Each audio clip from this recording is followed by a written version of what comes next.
ঘোর অশান্তি।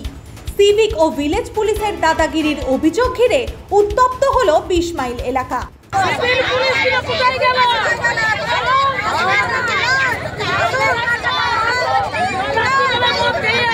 অভিযোগ, রাত দুটোয় কাজের উদ্দেশ্যে বেরিয়েছিলেন তপন মোদি, এক আদিবাসী যুবক ও মিলের কর্মী।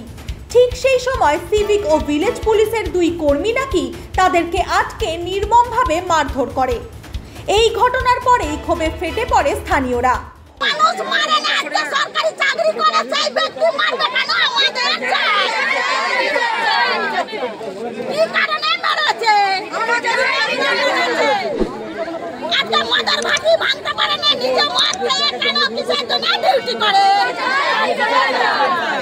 উত্তাল জনতা বর্ধমান আরামবাগ 7 নম্বর রাজ্য সড়ক অবরোধ করেন টানা 5 ঘন্টা ধরে।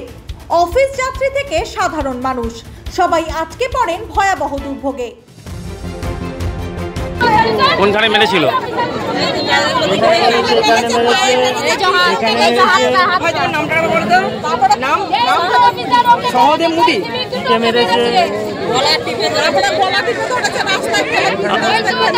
অবশেষে ঘটনাস্থলে পৌঁছে যায় পুলিশ বাহিনী। পরিস্থিতি নিয়ন্ত্রণে আনতে শুরু হয় প্রশাসনের সঙ্গে আদিবাসী সংগঠনের বৈঠক।